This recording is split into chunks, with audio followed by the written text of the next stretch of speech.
to Simple CFO Case Files. Today we're going to explore what does it look like when a father believes so much in what his son built that he becomes a client. Not just a supporter, not just someone who cheers from the sidelines, an actual paying client putting his own business on the line to test whether the system really works. And then, after seeing it work, joining the team to make sure it works for everyone else. I'm Christina Gutierrez, COO and partner at Simple CFO Solutions, and today we have a very special guest. We have Pete Richter. Pete ran a very large property management firm, has decades of leadership and operations, has made a huge difference in Simple CFO altogether. And obviously, before he was ever on our team or ever a client, he was the father of our founder, David Richter. So this one's pretty personal, and I think you guys are going to like it. Pete, welcome. Thanks a lot, Christina. Appreciate you having me on. Well, happy to have you here, finally. Took a little bit. So let's go back to the beginning. When David, not David being born, we won't get into those details, but when David started talking about this idea, profit first real estate investors, I want to help people, a whole company built around helping owners and keep their money. What did you think? What was going through your mind? Were you a supportive dad? Were you skeptical dad? Were you, I don't think this is going to work, or what was your thoughts? Well, I mean, I probably would say this anyway just to sound good, but it was the truth. I definitely was supportive. My background, I don't have the entrepreneurial mind. I'm not in the visionary category. I'm more of a implementer, integrator, maybe someone to take someone's vision and try to help make it a reality. But I never forced that thinking on David, and at the same time, I wasn't, we had a kind of a standing joke in our family. Whenever the kids would want something, back in the day, whether it was a puppy or, they wanted to get pizza, whatever it was, one of my answers was give up your dreams. As a parent, obviously the tagline is supposed to be, go after your dreams, follow your dreams. I just kind of made fun of, you don't always get what you want. So that kind of stuck as a standing joke with both of our kids. Dad always says, give up your dreams. But they knew that it was kind of a backhanded way also of saying, hey, go after what you want. If that's something that you think is pursuable. And fortunately, they involved, David and our daughter have involved my wife and I in their decisions, and we've got great relationships with them. They're obviously both married and have their own families now, but we're still a part of their lives, which is awesome as a parent of adult children. But yeah, I was supportive. One of the things, about David that I always was very impressed by is he wound up as valedictorian in his high school and salutatorian in his college class.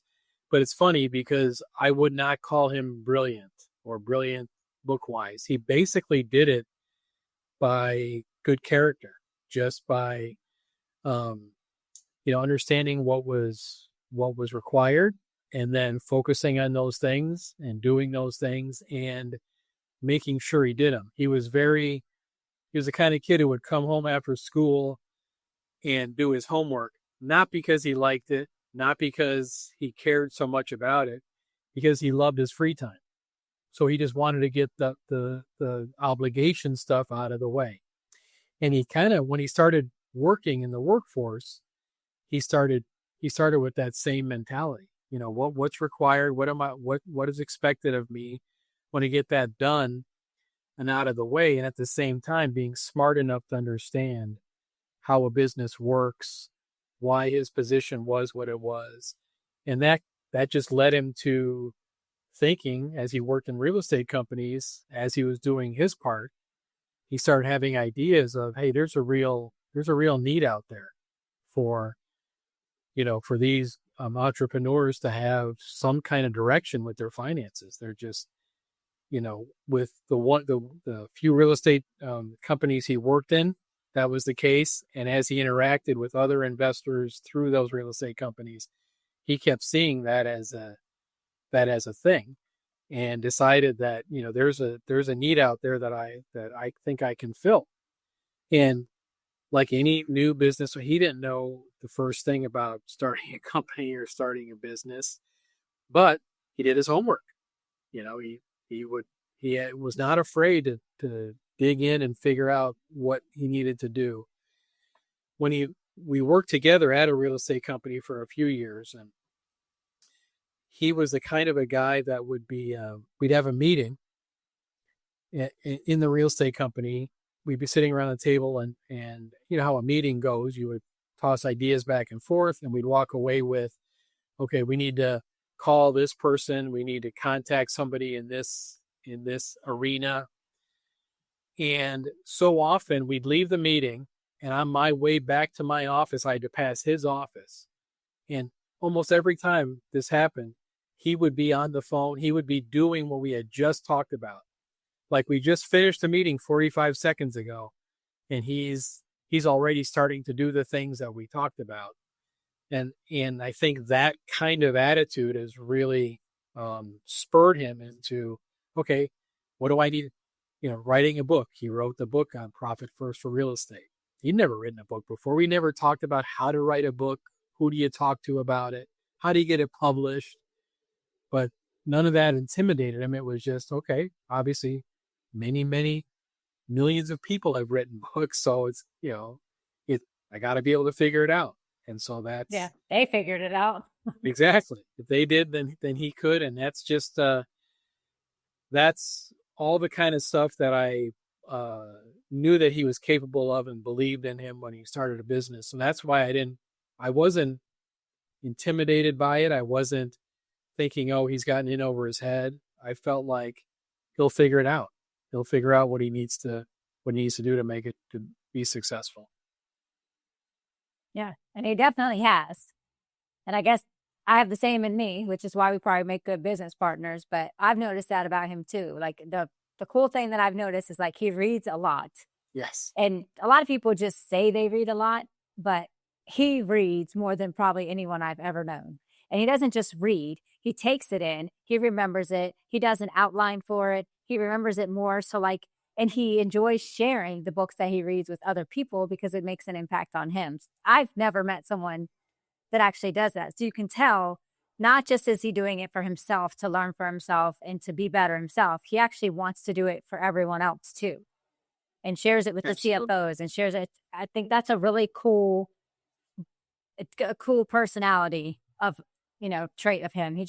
He has that where he wants to share it with everyone else. Because, some people, they're like, I'm smart and I know this and I know how to do it. And you're like, well, how do you do it? Well, I figured it out. Like people don't want to share that. It's like they want to be smart on their own. Like, I guess you want to be the smartest person in the room, which never gets you anywhere. But I've noticed David is completely opposite from that. And I love that about him.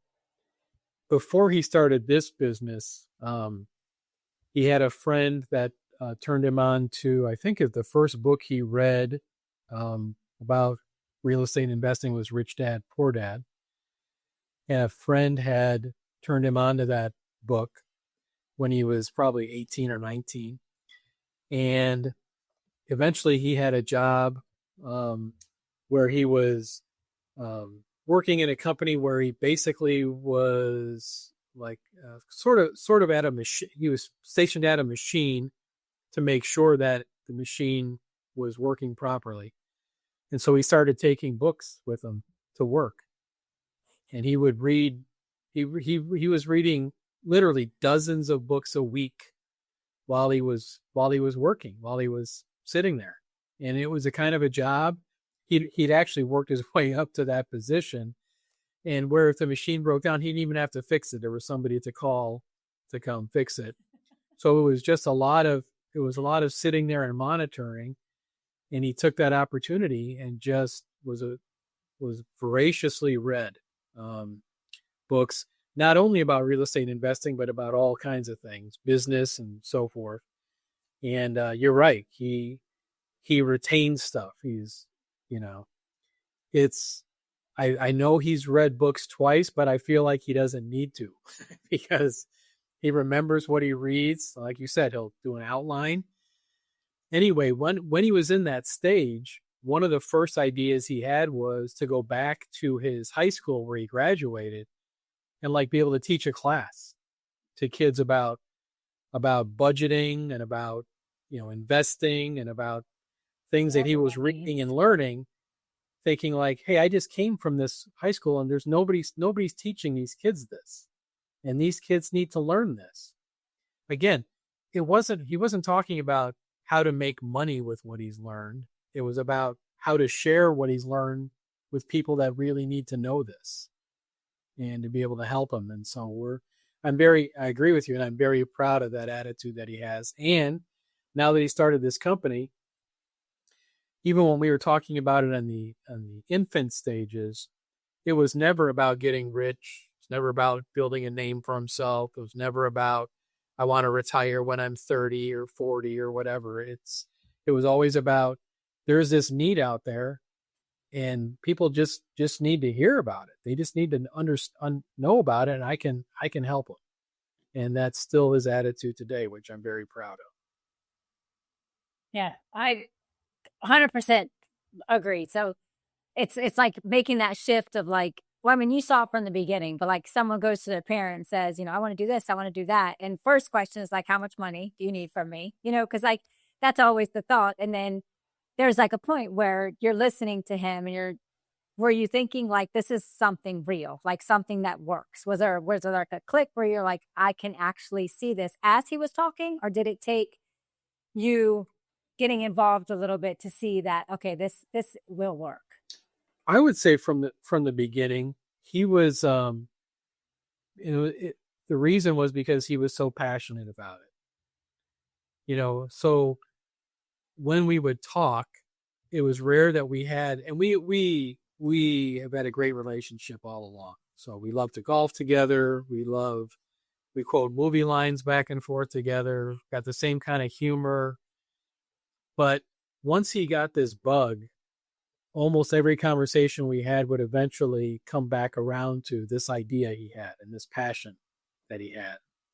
And so it was pretty obvious to me, knowing him the way I did, that he was gonna do everything he could to make something like this happen, and not let hurdles and not let obstacles stop him. That's just because of the, again, that figure it out mentality that he has. So I felt like I didn't know what it was going to look like, several years later, like we are now. Of course, I had no predictions, but what I was pretty sure was that he was going to make it happen or come to the realization that it can't happen because he's done everything he could possibly do.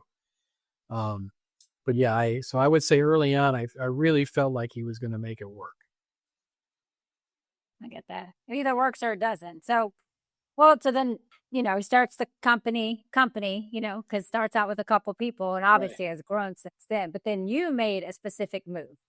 You actually didn't just go tell all your friends and talk about Simple CFO. You became a client yourself. So you have so many different aspects. So when you decided that you wanted this to be in your business yourself, what problem were you actually trying to solve in your business? So we had a property management company right around 300 doors at the time, and we had just started a fix and flip business. And we were the typical real estate company with bookkeepers that were not professionals, were not real estate specific bookkeepers, didn't have that knowledge. So we were using our property management software to track all of our numbers for property management as well as our flips. So all of our flip addresses were going into the property management software, and that's how we were tracking those. And so we knew that wasn't right. We knew that things needed to be separated. So when David and I started talking about it, he was given some ideas for free because I'm his dad, of course. Like, you guys really need to get on QuickBooks. That's what I would suggest. That'd be the first thing to do. Get your stuff separated, get a clear picture, financial picture on both companies, get P&Ls that are separate, track everything in both companies, and you'll have an idea then of do you know if you're making money? And I said, well, we think so, but we're not 100% sure. And so it was obvious from already having talked to him and then looking at our companies that yes, we definitely needed the help, we needed the direction, at least to get things separated, let alone then having someone analyze that data with us and help us strategize. So we were like steps away from that. And so to get both of those at once was pretty awesome. Any client would say that. So that's a good thing. That's definitely a good thing to say. So the weird thing is that this is your son. This is his company. So was there any awkwardness in like, okay, I'm going to pay my son to help the business? Did that feel strange at all? No, it didn't. I obviously knowing him as well as I did, I did not feel like he was taking advantage of that or working that relationship to his advantage, because he doesn't have that's not part of his personality. He's not someone that'll work a room or work something to his advantage and try to win, so to speak.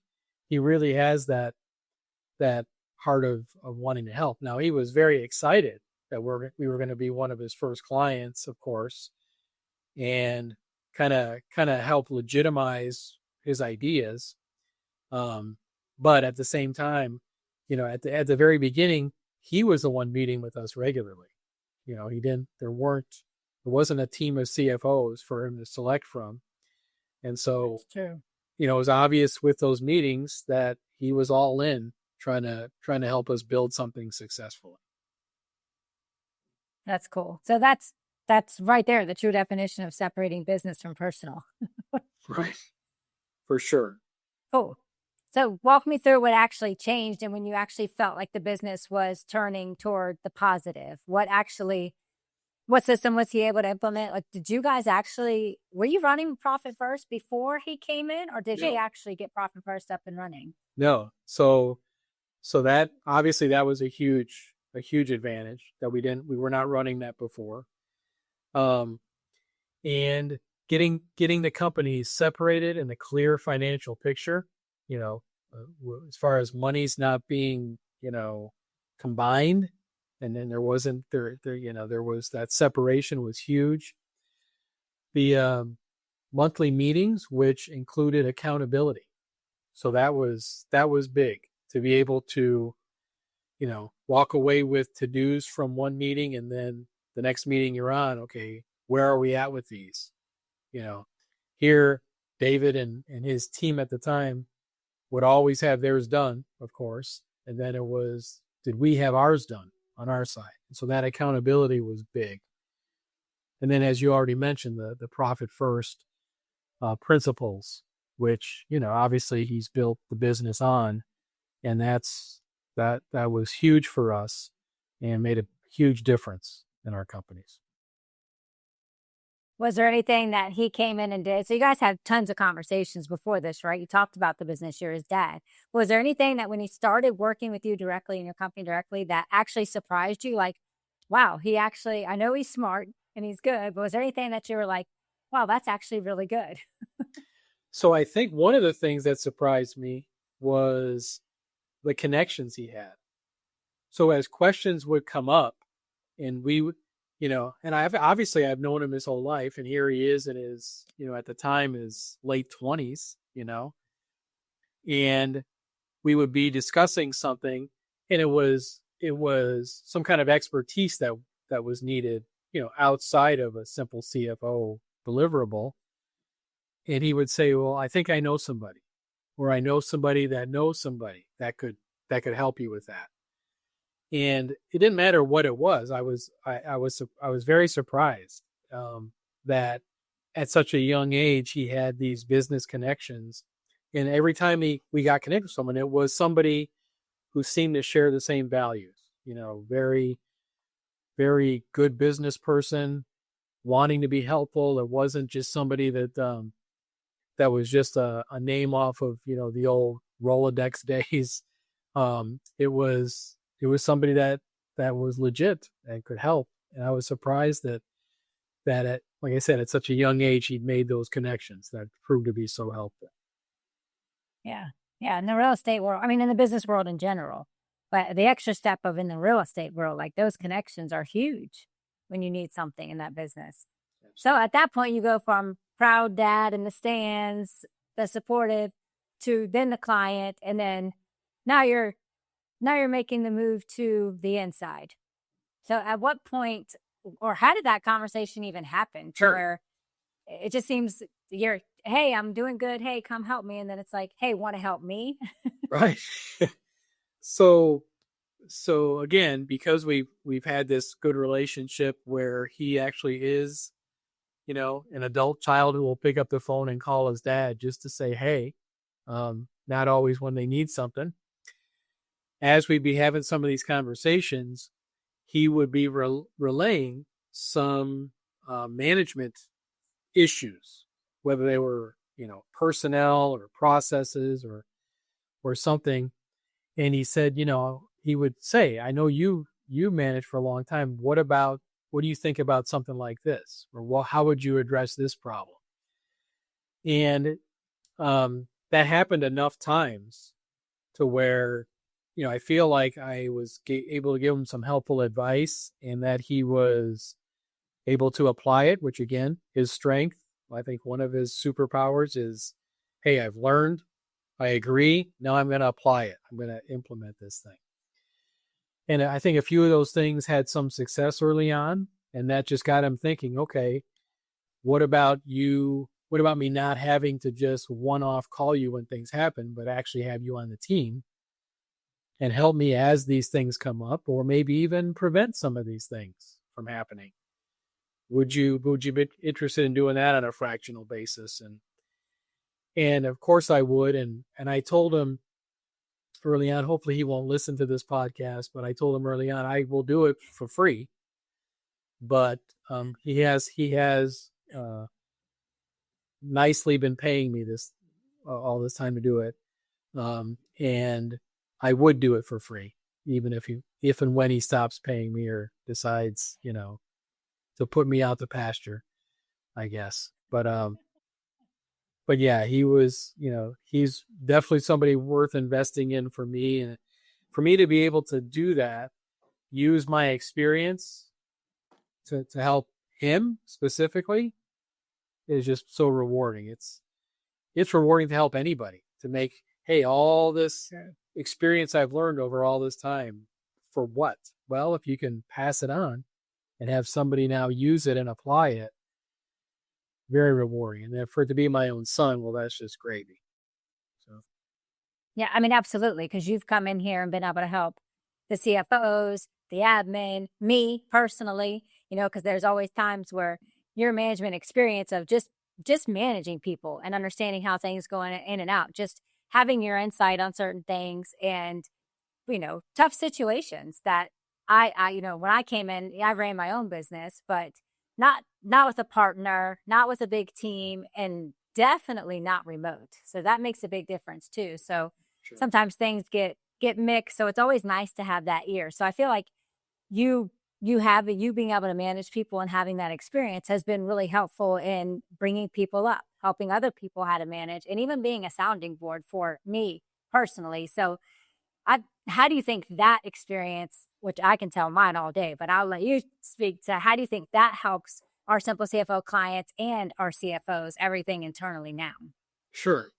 So, I'm 62. I've been in management over 30 years. The great thing about age and experience is you've learned a bunch of the wrong ways to do stuff. And if you can then having learned from that, keep somebody else from making those same mistakes, well, that's a win. That makes the experience of making the mistakes and getting yourself in a jam by doing it wrong, that makes it worth it. It makes it like, oh, okay, well, now there's a reason, I can point to that I went through those things. And so I really feel like in Simple CFO, you've got the CFOs, you've got clients, you've got our own staff, and then of course David and you at the top. And anytime I can do something that will help somebody like that and be able to take my experience from all these years and then see them. Recently we promoted someone to a management position in bookkeeping. I spent weeks training her on management. And then she was taking copious notes and went and applied a bunch of that stuff specifically that we talked about. And I can't tell you how rewarding that was to see that happen. Because, I believed in what I was telling her, but it was up to her to be able to apply it, and to see somebody actually do it, very rewarding. Yeah. And I understand it. Like, you go to school for 4, maybe 6, maybe 8 years, and they teach you how to do something. So they teach you, like, I'm going to be an accountant. I'm going to be a doctor. I'm going to do this. They teach you how to do it, but they don't ever teach you how to actually manage people. So you can build up and know you can be an expert in your field, but when people start being hired underneath you, it's always good to have the side of like how to then manage those people, because the department can fall apart if you don't know that. So I know how helpful that could have been to her. Absolutely. Yeah, I agree. I'm thankful. All businesses, have relationships in them, and that's what managing is. It's managing relationships. All of us are managers, right? We're spouses. We manage our spouse, our children, our brothers, our sisters, our parents. It's people. It's managing people, and when you work with a staff, or you work for somebody, it's managing those relationships too, and that's the real nitty gritty of business. You can have the best systems, the best ideas, and if you can't get along with people or have people understand your vision and apply it, then you're stuck. Yeah. That brings me a new question that I didn't even think of, but we run everything on EOS now. Whose idea was EOS? Was that something that you had experience in, or was that another thing that David said, I like this, I'm going to study it, and I'm going to implement it? So the company we worked together in real estate, we actually had an EOS implementer. So we attended the meetings. We had the quarterly meetings, the annual meetings, and then of course the weekly meetings, without the implementer. And having both come from that, the company we had was a little bit, mostly the owner of that company was a little bit dysfunctional. And so although we saw the benefits of EOS, it was frustrating us to actually be going through the process, because we were like, there's a better way to use EOS.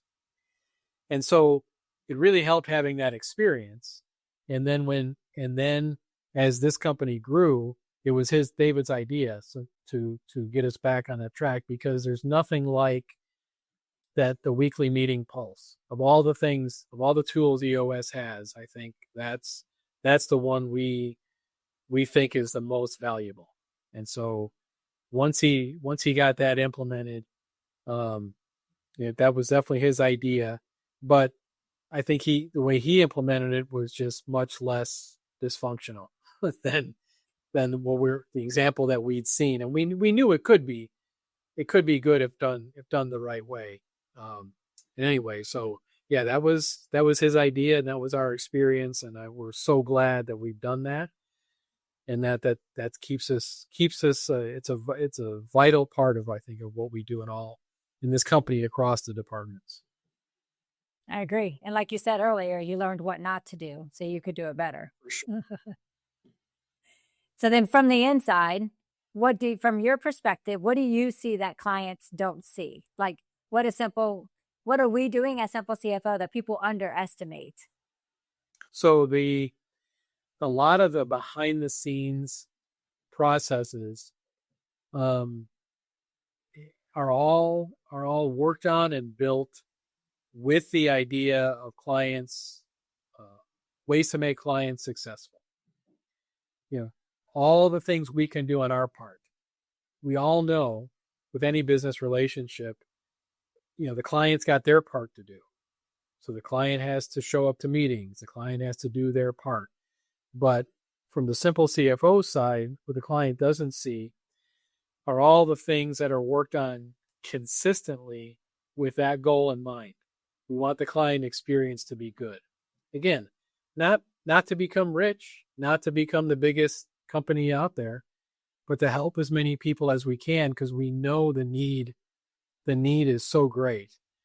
You know, the entrepreneurial spirit to start a business, to have the idea, to take the risk, to chase the deal, all of those things are very admirable, and you want that to be rewarding for somebody. So if there's a way we can help them make it rewarding for them, that's awesome. And that, what they don't see maybe behind the scenes, is that that's all our meetings are about, that our decisions, our processes, what can we do to make the client experience as good as possible so that they can be successful, not so that we can become the greatest of all time, but that they can be successful in the reason they started their business. Yeah, I like that. That's very well said. Very well said. So let's be a little lighthearted here. So what have you actually learned about David through him being a leader, or has he taught you anything to become a better leader? So what I've learned about him is he still is, I used the word passionate earlier. He is passionate, sometimes to a fault, where you know this better than anybody. He has a hard time taking bad news as a business owner. He has, if somebody is disappointed, he still is taking it personally. He's not, he gets, I think I'm not saying he gets mad at them, he gets hurt. He's like, somebody's disappointed. I think he's deep down probably would classify himself as a people pleaser of the different ways to describe somebody. And so what I've learned is about him is that he has a hard time saying that's just the price of doing business. That's inevitable. That's going to happen. Let's work through it. Let's make the best decision we can and move on. There's this certain perfectionism in him that he wants it all to work exactly the way it's supposed to for everybody, and has a hard time accepting when it doesn't. So I think that's the way he has said before. One of the many books he read had the statement in it: how you do something is how you do everything, or how you do anything is how you do everything. And I think that's the way, he's definitely adapted that and wants to, hey, I take care of the little things because he's got that perfectionism mentality of, I do the little things even to the same extent with the same care that I do the big things. That's definitely a quality I've seen in him. Oh yeah. Me too. And I get it, because I think it's the fact of I know I can help them if they would just open their mind. Yes. And they would just accept what I'm trying to tell them. But we're also working with people's financials, and it's always a tough thing to come out and accept, what could be going wrong with your financials. And then somebody else actually telling you that when you think you're running a great business. I mean, it goes back to the first question that we talked about earlier, that you're like, well, I thought we were doing well. And that's what a lot of business owners, I think I'm doing well. And the last thing you want is someone to pull your business apart and show you that you're not. But then it's life-saving at the same time. So it's funny. You're so right. Finances are very personal. You can talk with friends and people you are very close to, all the way up to just acquaintances, about lots of different things, your kids, your wife, your family. But no one ever asks, how much did you make last year? How much money's in your bank account right now? That's like, whoa, that's the plague. Hey, that's crossing the line. That's too personal. But yeah, we're best friends. Well, it doesn't matter. I'm not telling you, and I'm not expecting you to tell me. So finances are a very personal thing. So yes, I totally agree with you to have somebody get in there and say, let's really look at what's going on here. you don't want your best friend doing it, let alone, somebody that you don't know that well. Yeah, I agree. I've done it for long enough to see it.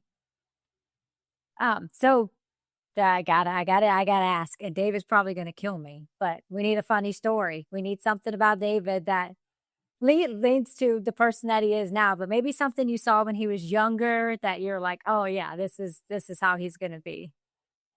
And we'll make sure he does watch this. Yeah. So, I'm trying to think of the funniest story. I don't know if it tells you what kind of person he is, but we kid about this a lot. He was probably 10-ish. And we were going out to breakfast one Saturday morning, my wife and I. And at the time, we had 2 cars and 2-car garage and separate garage doors. One of the garage doors was on the blink. So we were parking one of the cars out front. And we were going out to breakfast. We were taking the 2 cars because afterwards, I don't know, I was doing something or my wife was doing something. And so one of us goes out to the garage to get in the one car. My wife goes out to the front. And we each assumed that we had David. And neither of us had David.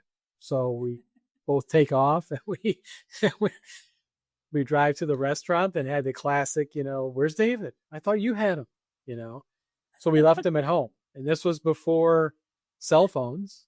This was 25 years ago-ish.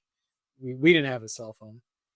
And so we were probably, 5-10 minutes away from the house. So, we weren't necessarily panicking, but, that's not something you want to do. And what he had wound up doing was he called his aunt, my wife's sister, who lived in the area at the time.